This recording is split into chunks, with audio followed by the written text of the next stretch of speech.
Characters ನಾವು ಯಾರನ್ನೇ ನೋಡಿದ್ರೂ ಅವರು ಹಾಗೇ ಇರ್ತಾರೆ. ಪಾತ್ರಗಳು ಅಡಿಗರು ಹೇಳೋ ಥರ ಪಾತ್ರಧಾರಿಗಳು ಮಾತ್ರ ಬೇರೆ ಆಗ್ತಾರೆ ಅಷ್ಟೇ. ಪಾತ್ರಗಳು ಅದೇ ಇರುತ್ತೆ. ಬಂಗಾರಪ್ಪ ಅವರು ಇದ್ದ ಜಾಗದಲ್ಲಿ ಗುಂಡೂರಾಯರು ಇದ್ದರು. ಅವರ ವರ್ತನೆ ಬೇರೆ ಆಗುತ್ತಷ್ಟೇ. ಯಾಕೆಂದರೆ ಆ ಗುರುತ್ವಾಕರ್ಷಣ ಶಕ್ತಿ ಇರುವಂಥದ್ದು ಅಧಿಕಾರ ಸ್ಥಾನ ಅಷ್ಟೇ.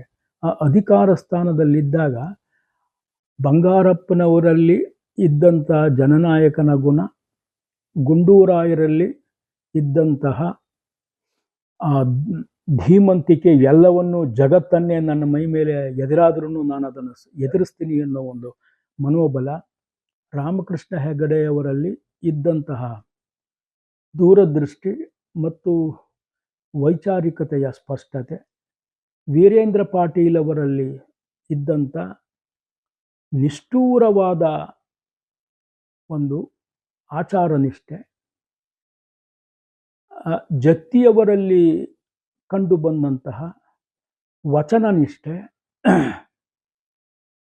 ಬದಲಾದ ಕಾಲಘಟ್ಟದಲ್ಲಿ ನೆಹ್ರೂವಿಯನ್ ಸಿದ್ಧಾಂತದ ಮೂಲಕ ಭಾರತವನ್ನು ಬೆಸೆಯುವ ರೀತಿ, ಭಾರತ ಒಂದು ಕರ್ನಾಟಕ ಅಂತ ತಿಳ್ಕೊಂಡು ಸಜ್ಜನರ ವಾತಾವರಣವನ್ನು ಒಂದು ರಾಜ್ಯದಲ್ಲಿ ನಿರ್ಮಿಸೋದಾದರೆ ಆ ರಾಜ್ಯದಲ್ಲಿ ಸಜ್ಜನರ ಪ್ರಭಾವದ ಮೂಲಕ ಒಂದು ಸಭ್ಯ ಸಮಾಜವನ್ನು ಸೃಷ್ಟಿಸಬಹುದು ಅನ್ನೋ ಎಸ್.ಎಂ. ಕೃಷ್ಣ ಅವರ ನಾಯಕತ್ವ ಆಗಲಿ, 2000 ನಂತರದ ರಾಜಕಾರಣ ಏನಿದೆ ಅದನ್ನು ರಾಕ್ಷಸಿ ಪರ್ವ ಅಂತ ನಾವು ಗುರುತಿಸೋದು ತುಂಬ ಸೂಕ್ತವಾದ ಒಂದು ಸಂದರ್ಭ. ರಾಕ್ಷಸಿ ಪರ್ವ ಅಂತ ಯಾಕೆ ಅಂತ ಹೇಳಿದರೆ, ಜನಗಳ ಮೂಲಕ ಜನಗಳ ನಡುವೆ ನಮ್ಮನ್ನು ನಾವು ಕಂಡುಕೊಂಡು ಆರಿಸ್ಕೊಂಬರೋದು ಬೇರೆ. ಆದರೆ ಇದು 2000 ನಂತರದ ಚುನಾವಣೆಗಳಲ್ಲಿ ಏನಾಯಿತು ಅಂದರೆ, ಯಾವುದೋ ಹಣದ ಮೂಲಕ ನಮಗೆ ಎಲ್ಲಿಂದ ಬಂತು ಈ ಹಣ ಅಂತ ನಮಗೆ ಗೊತ್ತಾಗೋದು ಇಲ್ಲ. ಅಂಥ ಹಣದ ಮೂಲಕ ನಾವು ಕಂಡರಿಯದ ಮತದಾರರು ನಮಗೆ ಮತಗಳನ್ನು ಹಾಕಿ ಅಂತಹವರೇ ಜನನಾಯಕರಾಗಿ ರಾತ್ರೋರಾತ್ರಿ ಬೆಳಗಿ ಜನಗಳನ್ನು ಕರಗಿಸಿ ಈ ಥರದ್ದು ಒಂದು ವಾತಾವರಣ ಕ್ರಿಯೇಟ್ ಮಾಡಿದ್ರು. ಇದು ಈಗ ನಾವು ಆ ಸನ್ನಿವೇಶದಲ್ಲಿದ್ದೀವಿ. ಸಮಾಜವೇ ಭ್ರಷ್ಟ ಆದಾಗ ಸಮಾಜದ ಮುಖಂಡರನ್ನು ನಾವು ಬೈದು ಪ್ರಯೋಜನ ಇಲ್ಲ. ನಾವೇ ಭ್ರಷ್ಟರು, ನಾವೇ ಭ್ರಷ್ಟರಾದ್ಮೇಲೆ ಯಾರು ನಮ್ಮನ್ನು ರೆಪ್ರೆಸೆಂಟ್ ಮಾಡ್ತಾರೆ ಅವರನ್ನು ಬೈದು ಪ್ರಯೋಜನ ಇಲ್ಲ. ಇದು ಬೇವು ಬಿತ್ತಿ ಮಾವನ್ನು ನಿರೀಕ್ಷೆ ಮಾಡದಂಥ ರೀತಿಯಲ್ಲಿ ಎಚ್ಚರಿಕೆ ಇರಬೇಕಾದ್ದು ಮತದಾರರ ಕೈಲಾಗಲಿ, ಮತದಾರರನ್ನು ಬಳಸ್ಕೊಂಡಿರುವಂಥ ನಾಯಕರ ಮೇಲಲ್ಲ.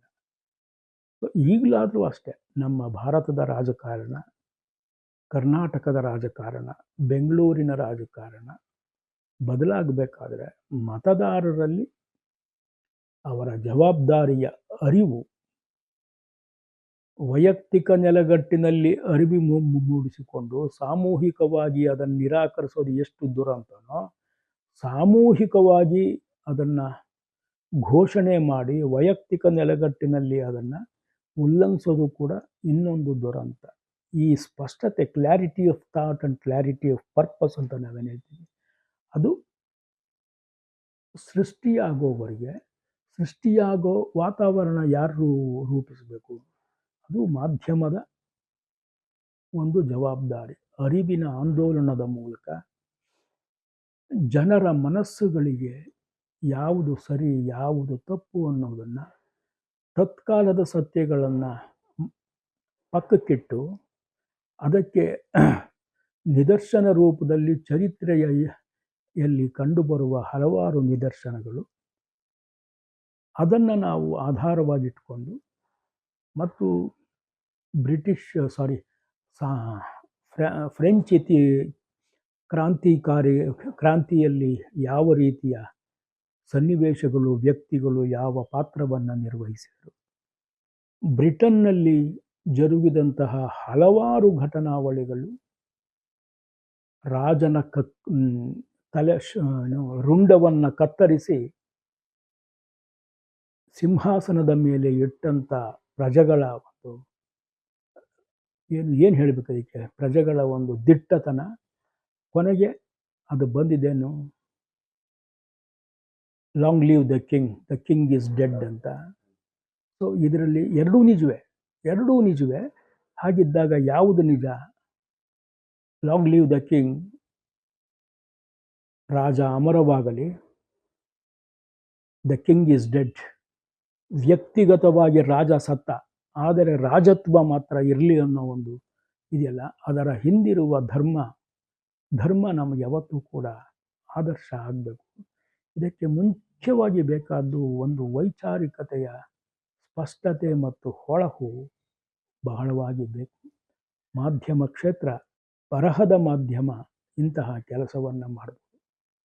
ಮಾತಿನ ಮಾಧ್ಯಮ ಇನ್ನೂ ಆ ಒಂದು ತುಂಬ ಅದನ್ನು ಕಷ್ಟ. ಯಾಕೆಂದರೆ ಒಂದು ಬರಹಕ್ಕೆ ಬೇಕಾದದ್ದು ಬೇರೆ ಬೇರೆ ರೀತಿಯ ಪರಿಶ್ರಮವನ್ನು ಅದು ಬೇಡುತ್ತದು. ಮಾತು ಆ ಥರ ಕೇಳಲ್ಲ. ಮಾತು ಇಮ್ಮಿಡಿಯಸಿ, ತುರ್ತಿಗೆ ಬೇಕಾಗತ್ತೆ. ಆದರೆ ಆ ತುರ್ತಿನ ಹಿಂದೆ ಪರಿಶ್ರಮ ಅದೆಲ್ಲ ಇದ್ದಾಗ ಒಂದು ತೂಕದ ಇದು ಬರುತ್ತೆ. ಇವತ್ತಲ್ಲ ನಾಳೆ ಆಗಲಿ ಅದು ಬರಬಹುದು. ಇದು ನಮ್ಮ ಆಶಾಕಿರಣ ಏನಂದರೆ, ಆ ದಾರಿಯಲ್ಲಿ ನಾವು ಸಾಗ್ತಾ ಇದ್ದೇವೆ ಅನ್ನೋ ಒಂದು ವಿಶ್ವಾಸ. ಇನ್ನೊಂದು, ಮುದ್ರಣ ಮಾಧ್ಯಮ ಈಗ ಜನಪ್ರಿಯತೆಯಿಂದ ಕುಸಿತಾ ಇರಬಹುದು, ಆದರೆ ಜನತೆಯ ಒಳಿತಿಗೆ ಯಾವತ್ತೂ ಬೇಕಾದದ್ದು ಮುದ್ರಣ ಮಾಧ್ಯಮ ಮಾತ್ರ. ಎಷ್ಟು ಜನ ಓದ್ತಾರೆ ಅನ್ನೋದಕ್ಕಿಂತನೂ ಅದರಲ್ಲಿ ಬರಬೇಕಾದ ಒಂದು ಸತ್ಯ ಇದೆಯಲ್ಲ. ಈಗ ನನ್ನನ್ನು ನೀವು ಸೆರೆ ಹಿಡಿತಾ ಇದ್ದೀರಿ, ನನ್ನ ಮಾತುಗಳನ್ನು ಕೇಳಿ ಕೆಲವರು ನಿರಾಕರಿಸಬಹುದು, ಕೆಲವರು ಪರಾಂಬರಿಸಬಹುದು. ಒಂದು ಮಾತನ್ನು ಅವರೆಲ್ಲರೂ ನೋಡ್ತಾ ಇರೋರು, ಒಂದು ಮಾತೇನೆಂದರೆ, ಸೀಯಿಂಗ್ ಈಸ್ ನಾಟ್ ಬಿಲೀವಿಂಗ್ ಅಂತ. ನೋಡಿದ್ದೆಲ್ಲ ಸತ್ಯ ಅಲ್ಲ, ಕಂಡಿದ್ದೆಲ್ಲ ಸತ್ಯ ಅಲ್ಲ ಅನ್ನೋದು. ನಮಗೆ ನೋಡೋ ಮಾಧ್ಯಮದಲ್ಲಿ ಕಾಣುವಂಥದ್ದು ಅದೇ. ನೋಡಿದ್ದೆಲ್ಲ ಸತ್ಯ ಅನ್ನೋ ಒಂದು ಕಣ್ಕಟ್ಟು ವಿದ್ಯೆ. ಸತ್ಯ ಅನ್ನೋದು ಕಣ್ಕಟ್ಟು ವಿದ್ಯೆ ಆಗಲಿಕ್ಕಾಗಲ್ಲ. ನಮಗೆ ಕಾಣದ ಹಲವು ಸಂಗತಿಗಳು ಪೂರ್ವಾಪರ ಅಂತ ನಾವೇನು ಹೇಳ್ತೀವಿ, ಅದು ಪೂರ್ವಾಪರಗಳು. ಒಂದು ಕೊಲೆ ಆಗುತ್ತೆ, ಅದಕ್ಕೆ ಪ್ರೇರಣೆ ಏನು ಅನ್ನೋದು ಬಹಳ ಮುಖ್ಯ. ಪ್ರೇರಣೆಯ ಏನು ವಿವರ ತಿಳ್ಕೊಳ್ಳದೆ ನಾವು ಇಲ್ಲಿ ಅವನೇ ಕೊಲೆಗಾರ ಅಂತ ನಿರ್ಣಯಕ್ಕೆ ಬರೋದು ತುಂಬ ತಪ್ಪದು. ಸೊ ಆದ್ದರಿಂದ ದಯಮಾಡಿ ನಮ್ಮ ಓದುಗರು, ನೋಡುಗರು ಇದನ್ನು ನೋಡಿದ್ದೆಲ್ಲ ಸತ್ಯ ಅನ್ನೋ ಒಂದು ನಿರ್ಣಯಕ್ಕೆ ಬರದೆ ತಮ್ಮ ವಿವೇಚನೆಯನ್ನು ಈ ವಿಚಾರಕ್ಕೆ ಬಳಸಬೇಕು ಅನ್ನೋದು. ಮಾಧ್ಯಮಗಳು ಇನ್ನೂ ಮುಂದಕ್ಕೆ ಬರ್ತಾ ಇದೆ. ತಂತ್ರಜ್ಞಾನ ಯಾರನ್ನು ಕೇಳಿ ಬರೋದಿಲ್ಲ. ತಂತ್ರಜ್ಞಾನವನ್ನು ನಾವು ಯಾರೂ ನಿರಾಕರಿಸಲಿಕ್ಕೂ ಆಗಲ್ಲ.